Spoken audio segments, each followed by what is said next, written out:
Picture this, a crowded lounge type juke joint filled with hype dudes standing tall with strikingly regal women by their sides, gently swaying to the latest beat, or a group of lively gentlemen jive talking with the corner store butcher who looks quite differently wearing his Sunday's best.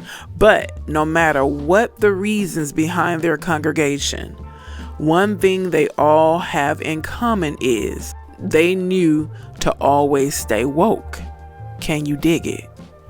I'll be back.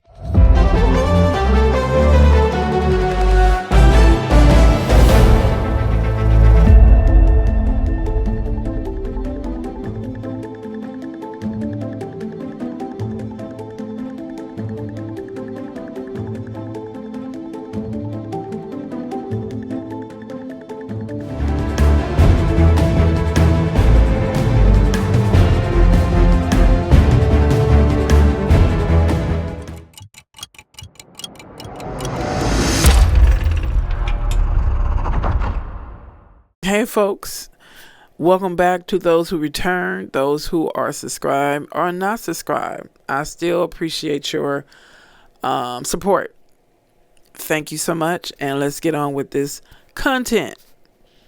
I stumbled across this article. No. This is what happened. I just stumbled across it. It was during the time that you just kept hearing woke this, woke that. And I still feel the same way. I'm just so irritated and just over the word, the way this country has defined the word woke. I'm so over it, and it's so irritating and cringy when I hear people talking about wokeism. They done turned into the word into a disease. I looked it up maybe a year or so ago. I was like, let me see the root of this word. I mean, of course we know what woke means. Oh, you're asleep or you're woke, right? Or you're awake. Let me find out the root of, first of all, who coined it, how did it come about, and why. And I discovered author writer named Melvin Williams. He is the one who coined the phrase in the 60s. No, actually it was coined before him, but he's the one who made it pop, and he expressed it in a 1962 New York Times essay. It was an essay. One of his essays was published in the New York Times. I'm going to discuss that later on. But the thing is, I'm just so irritated by how people have taken the term used for black folks. It was directed to black people, for black people, meaning to keep your eyes open, stay alert, basically. 2025, it's like, stop. Just let it go. Stop trying to decimate things that we use in a way to express concern, care, and be alert. Okay, let's get on with this. Do you care to know the true origins of woke and what it represents? That's what I'm asking the audience. If you really care to know the truth, then hey, check out this video. This is what an author by the name of Allison is, a writer and editor of a magazine called Color Magazine. She wrote this in 21. Keep in mind, white people can never be woke. Thinking they can is a part of the problem. Becoming woke is a unique experience for black people because we live in a nation that constantly gaslights us about the racism we see in our communities and experience firsthand. Waking up means rejecting the false narratives and overcoming the psychological shackles of white supremacy. That's what she wrote. Here's another excerpt from another article I discovered. The term was originally coined by progressive black Americans and was used in the racial justice movements in the early to mid 1900s, including its use in a historical recording of the protest song Scottsboro Boys by Lead Belly. In that recording, it was used as a term about staying aware of the potential for racist violence as a black person in America. I mean, it's common sense. When black folks say stay woke, that's what we mean.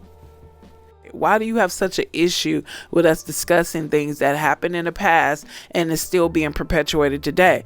That's the question you guys need to ask. Instead of getting angry and letting these people gaslight you and, oh my God, here go black people complain again. Why don't you find out why? I mean, because if it was the other way around, you wouldn't want people to do you that way. And the reason why we keep talking about it is because it hasn't been justice. There has not been justice. Over 400 years of injustices committed against us, and there has not been justice. 1962 New York Times essay. Elijah Watson said, "To be woke is to be black." William Melvin Kelley said in essay, "If you're woke, you dig it." To be woke is to be black. It's how OK Player senior news and culture reporter Elijah Watson defined the black American colloquialism, now broadly used derisively, when he embarked on a journey in 2017 to plot its origins. Ironically, his research first turned up a 1962 New York Times essay. If you're woke, you dig it.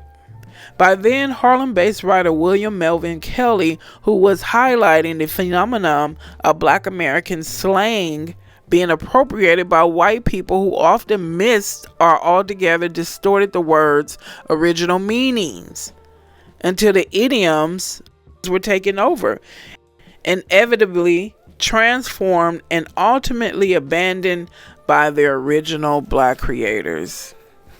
You see what they did to the word woke? You know, it's at a point where we just left it in the trash. Y'all took it and put it in the trash. It's like, ugh. But you know what, black folks, we need to take it out of the trash and use it. You know how y'all brag and boast about using a nigga? Oh, we turn it to a word of endearing. No, you can never turn that word into a word of endearing. But let's move on. Now you need to take that word, the woke word, back and use it for what it was used for, to tell black folks to stay alert. Stop letting them trash this word. It's something entirely different from the root of the saying. Why is that? Why is our slang colloquialism always misinterpreted in such a ratchet, offensive way by white anti-black America? Why are our sayings of their concerns? That's what I want to know. Can somebody answer that question, please? Unbiasedly. One of the main reasons why black people warn one another to stay woke is, I found this article, check it out. The evilest little town. His uniform got him murdered. The title was The Meanest Little Town. I changed it to The Evilest Little Town because you had to be evil to do something like this. Let's carry on. As Americans celebrated the end of the Great War, on the verge of reveling in a new era of accomplishment known as the Roaring Twenties, the small town of Blakely in southwest Georgia was digging out from under a mountain of national criticism and humiliation. It all began with the following article from April the 5th, 1919, issue of the Chicago Defender. Blakely, Georgia, April the 4th. When Private William Little, a Negro soldier returning from the war, arrived at the railroad station here several weeks ago, he was encountered by a band of whites. The whites ordered him to take off his army uniform and walk home in his underwear. Several other whites prevailed upon the hoodlums to leave Little alone, and he was permitted to walk home unmolested. That was beautiful. Let's go on. Little continued to wear his uniform over the next few weeks as he had no other clothing. Anonymous notes were sent him warning him not to wear his army uniform too long and advising him to leave town if he wished to sport around in khaki. Little ignored the notes. Yesterday, Private Little was found unalive on the outskirts of the city, apparently beaten by a mob. He was wearing his army uniform. So just because he wore his army uniform, that just brought a fury in you that you had to take this man's life. He was minding his own business. Let's go on. The country was outraged at the senseless lynching of an American soldier at the hands of a racially motivated mob. Some of the largest newspapers in the country wrote editorials blasting the nefarious deed, and literary great Carl Sandburg, then a young Chicago journalist, wrote about the act. Blakely was given the moniker meanest little town in America. It should have been the evilest little town in America. They ain't got...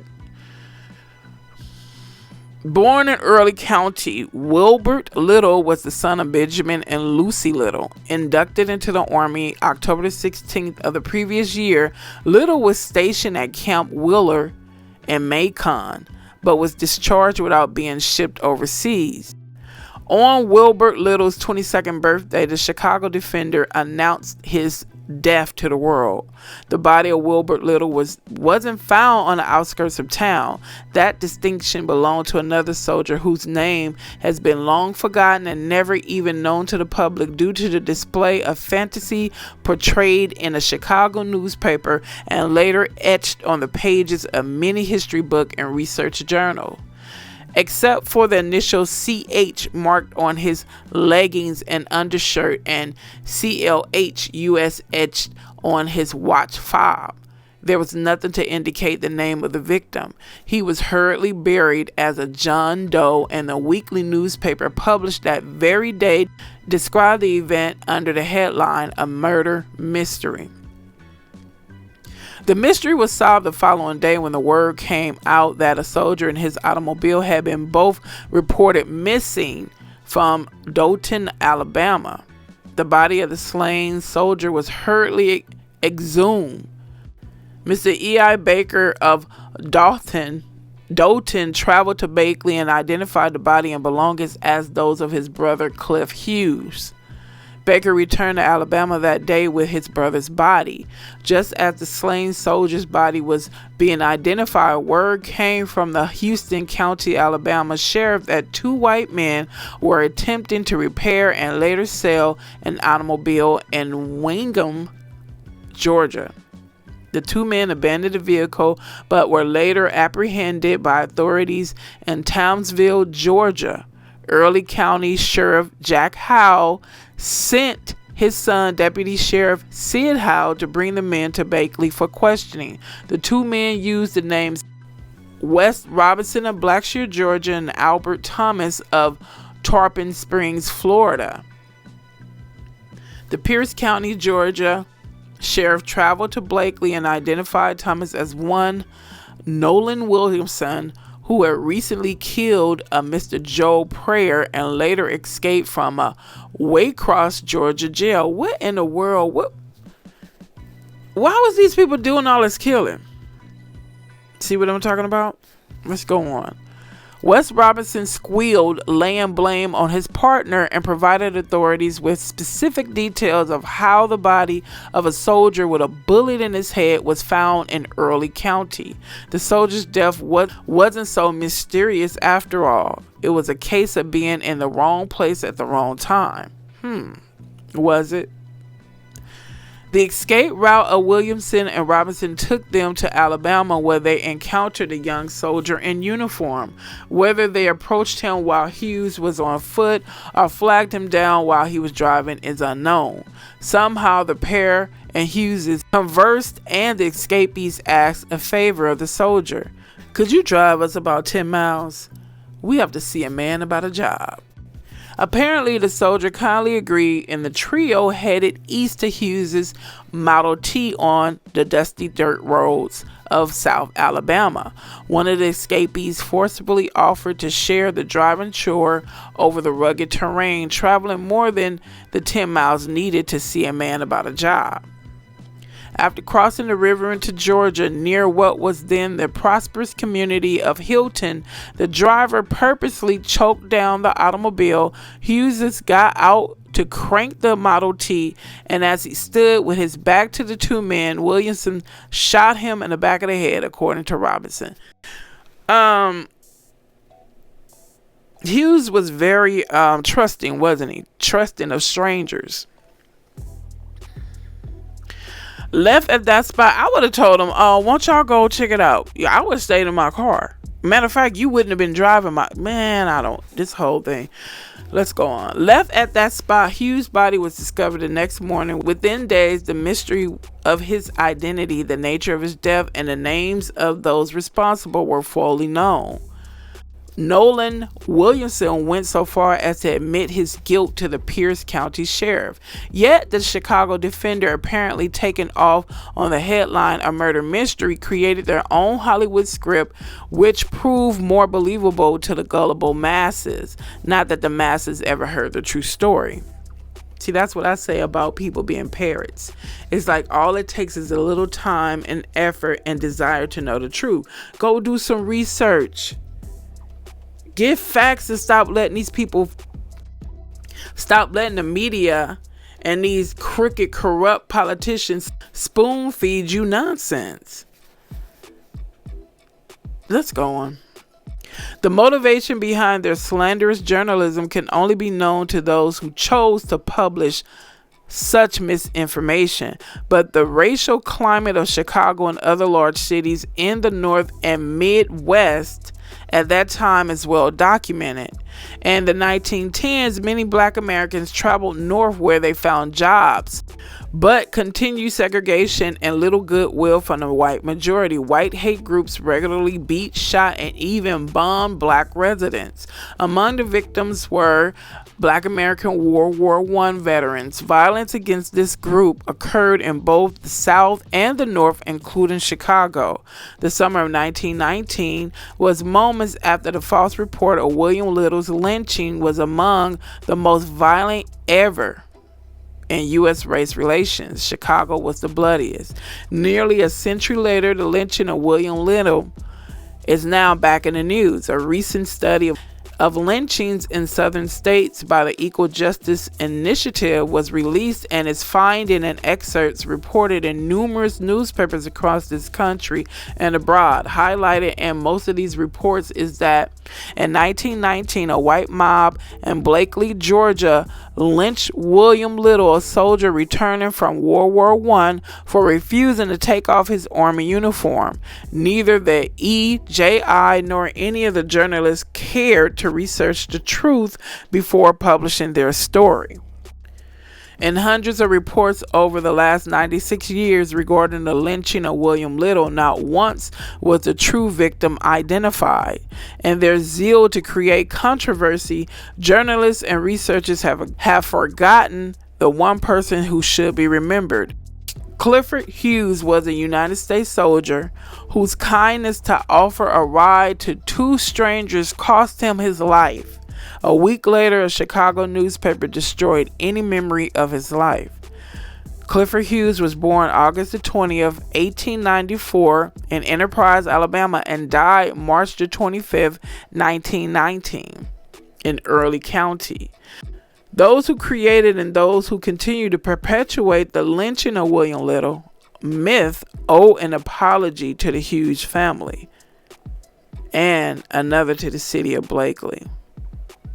I just wanted to share that story that I found that I, of course, didn't know anything about, and just point out or emphasize, highlight one of the main reasons that Black folks tell one another to stay woke. I noticed, and then I did a little more research yesterday, and I discovered, I was like, why did the word get so corrupted and tainted? And I saw an article where someone said that they didn't start using the word, they didn't start tainting the word or the phrase more so until after Black Lives Matter used it when the George Floyd was murdered. I said, oh my God. That's what happened. They didn't start using it woke. They didn't start talking against woke, the phrase woke, until after Black Lives Matter. That's when you start hearing politicians, namely DeSantis and other politicians, speak so offensively against it. And then you start having a liberal come and attach the word to everything that was ridiculous. Just because somebody choose to cut their grass on Sunday instead of the weekdays or Saturday, oh my God, he's woke. Fred cuts his grass on Sunday, so you know he's one of those woke people. Why do we have to live next to him? You know, it was just so ridiculous. Every time you looked around, somebody did something differently than what somebody else do or traditionally does. They were woke. It was attack. Anything that had to do with trans is you know, they use woke. Anything, everything. It was like, that's not what the F woke means. It has nothing to do with your agendas. It has nothing to do with that. It has nothing to do with your lifestyle. It has nothing to do with this. And it has nothing to do with you wanting to call a cat a dog or a dog a cat. It has nothing to do with that. It was a message sent to Black Americans, or as a message sent to those called Black Americans, meaning to stay on your toes and stay alert. You know, like if you was in the army and you was going into battle, and your partner, would you guys have partners like cops have partners? Be like, look, man, we going to dangerous territory. You stay on your toes and you stay woke. That's unfortunately the state of mind that Black folks had in this country and have in this country.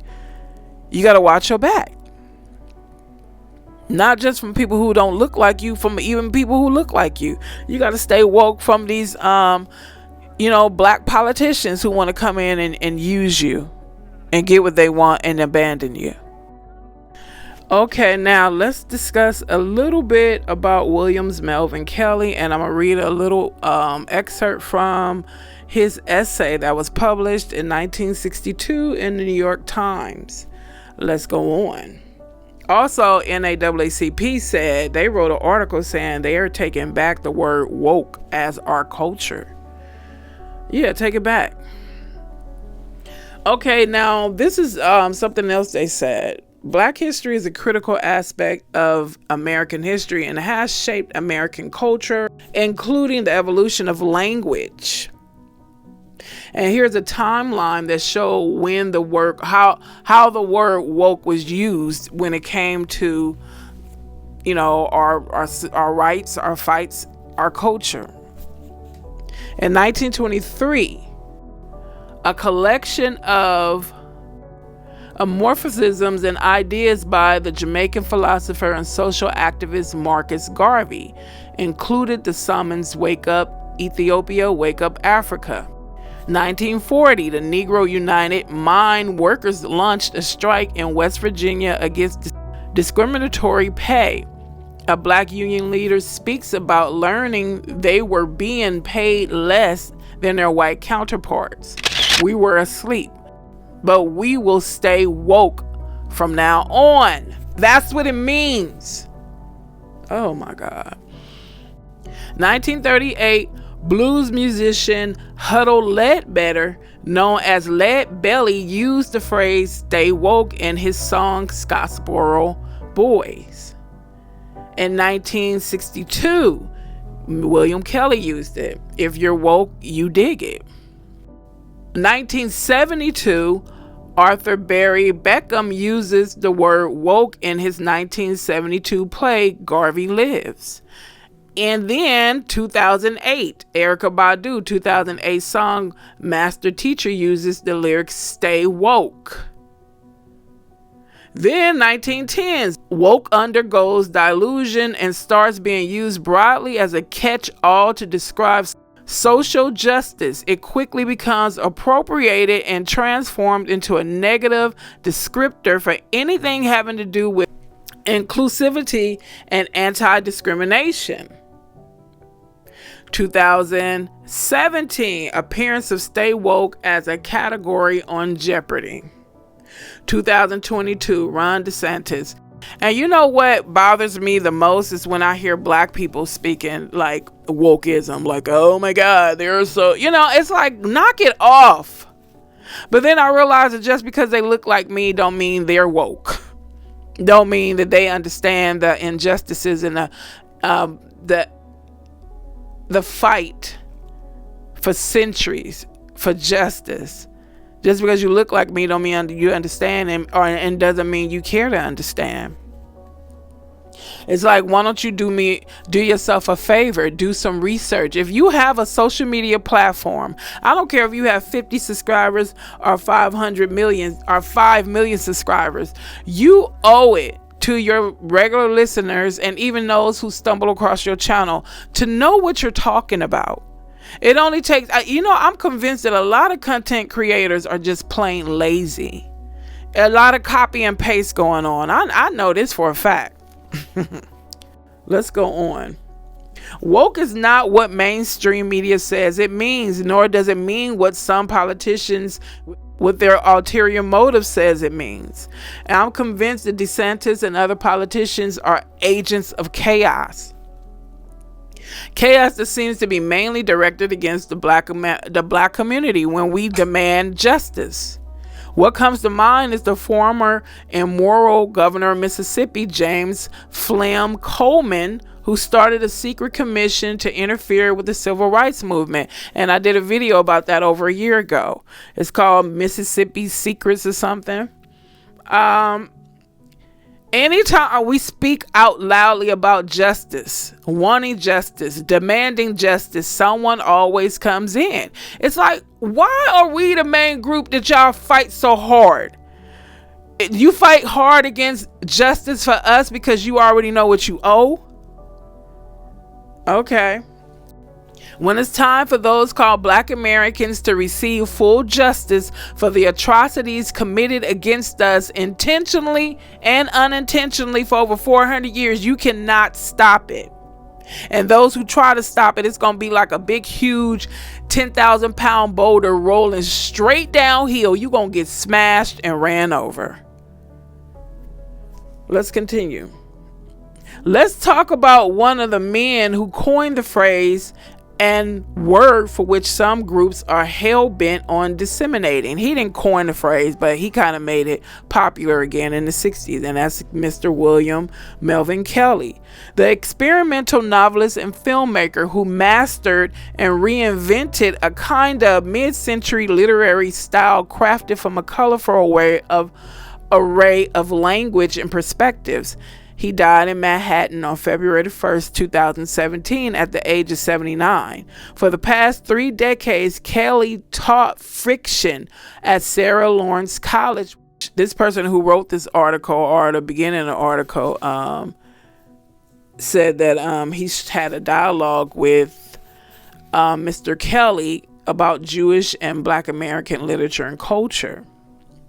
Willie, or Duke as he was known in his Harlem neighborhood, was born in Staten Island on November 1st, 1937. His father, William Melvin Kelley Sr., was an editor at the Black American newspaper, the Amster News, who tried unsuccessfully to start his own newspaper and ultimately became a civil servant. His mother, the former Narcissa Agatha Garcia, was a homemaker and devout Catholic.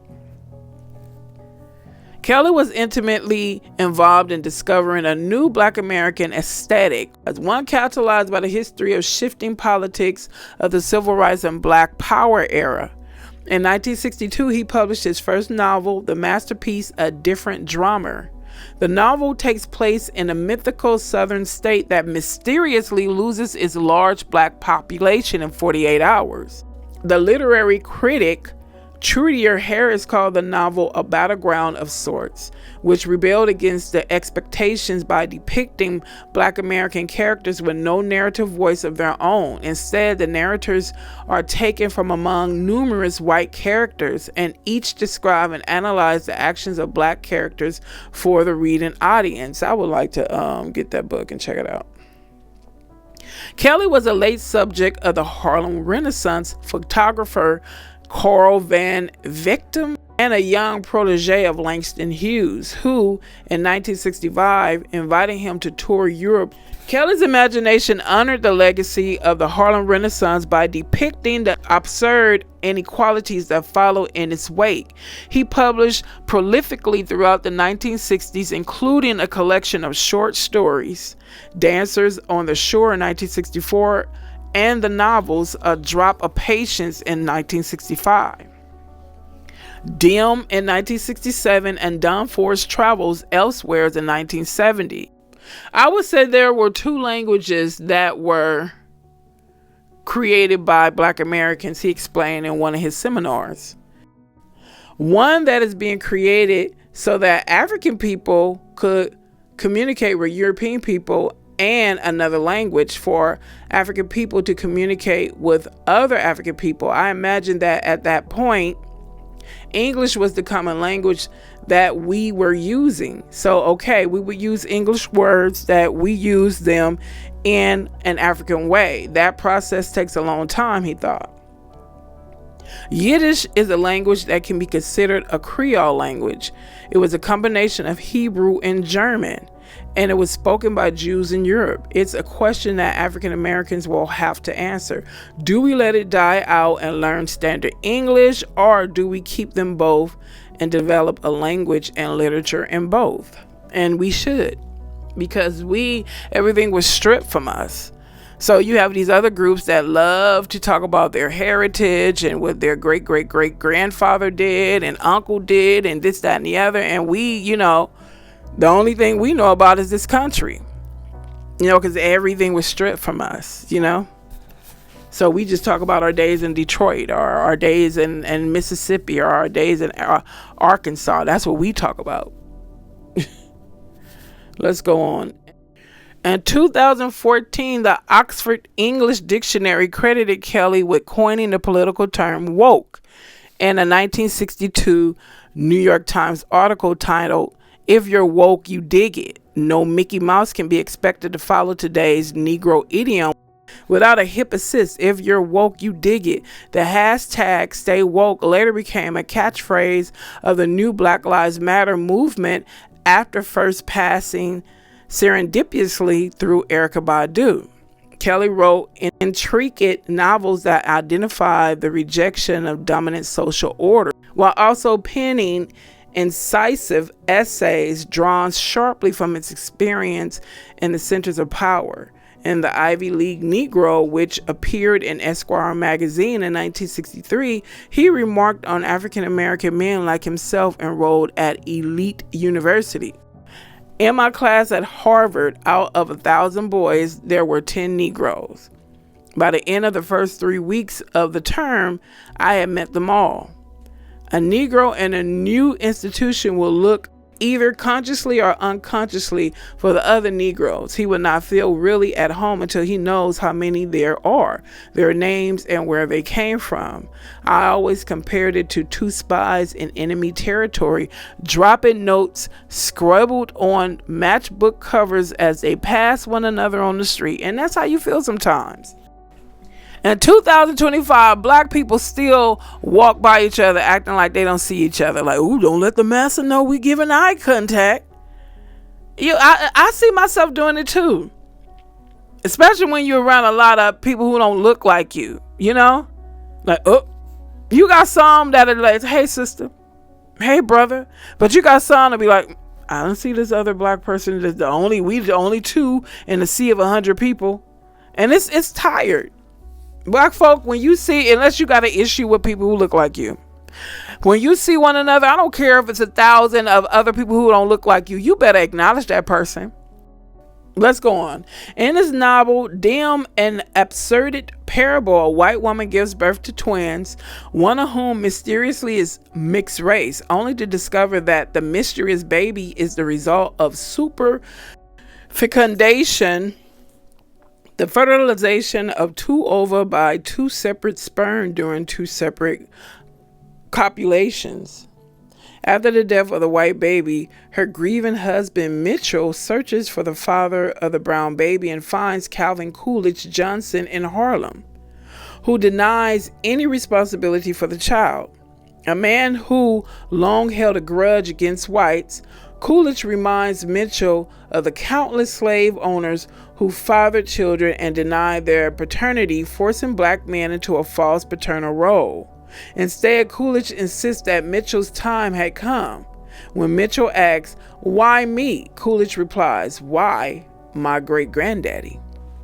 Kelley attended the Filston School and in 1957 entered Harvard College, planning to be a civil rights lawyer. Instead, he was drawn to seminars by John Hawkes and Archibald McLeish and won the Dana Reed Prize in 1960 for the best piece of writing in any Harvard undergraduate publication. Shortly after, he took a leave of absence to focus on his writing and left campus 6 months short of earning a degree. In 1965, in the moments after hearing of Malcolm X's murder, he detailed his decision to go into exile. I wouldn't assign myself the task of announcing that our little rebellion had failed, that racism had won again for a while. Not with a young wife and a toddler depending on me and all this killing going on. By the time I reached the Bronx, I had decided to depart the plantation, perhaps permanently. Kelley's time abroad brought him and his family to Rome, Paris, and Jamaica, where he taught at the University of the West Indies. In Europe, he joined other Black American artists, writers, and intellectuals in self-imposed exile. Now, this is a little excerpt I'm going to read from his essay that was published in the New York Times. If you're woke, you dig it. On the subway the other day, aimlessly reading advertisements, a New Yorker's pastime, I found, along with those posters insisting that I use a new 12-inch cigarette and frequent certain friendly bank, a sign which had been pasted by the New York Transit Authority. It told me in 21 real or fancy language, "This is your train, take care of it." Of the 21 languages on the sign, number 18 was most attracted by attention. "Hey cats, this is your swinging wheels, so dig it and keep it boss." They call that beatnik. The appearance on the Transit Authority's sign of this so-called language raises all types of intriguing ideas, which would certainly give a sociologist hours of glee. To put into terms of sociology, which someone once called philosophy masquerading as science. I cannot stand either one. I took a sociology class of physics. Let's go on. It is indication of the impact that the beatnik subculture has made on the mainstream of American life. This is probably true. No one would be shocked to hear the chairman of the board of a large automobile company say to the chief accountant, "Yes, Big Lou, I dig what you're saying, but we could probably cut costs if we..." And a friend of mine swears he overheard a Boston do-wagger and black high-neck lace blouse and button shoes emerge from a Boston Symphony concert and exclaimed to her companion, "Wasn't it like exhilarating, Agatha?" Most Americans know the verb to dig means to understand. A great many of us use like as verbal punctuation. We know too cool means good, that a cat is a man and a chick is a woman. Some of us add the suffix vowel to another word, and if we have a headache, describe ourselves as being incivile. Okay, I never heard that one. But the above samples, now part of the common vocabulary, Americans are not original with the beatnik. It is true that many a big, slick paper weekly magazine will tell us that. But if beatniks do exist, beatniks maintain they do not exist, they would certainly explain that their language is a borrowed one. If it belongs to anyone, it is the language of the people who live in that area in New York, referred to in No Strings as uptown, way uptown, or on Chicago's South Side, or any place where two Negroes pass the time of day. Too many of these people, the words and phrases borrowed from them by beatniks or other white Americans, are hopelessly out of date. By the time these terms get into the mainstream, new ones have already appeared, although some, such as dig or cool, remain staples of the idiom despite wide non-Negro use. A few guard the idiom so Negroes fervently they will consciously invent a new term as soon as they hear the existing one coming from white lips. And we still do the same thing today.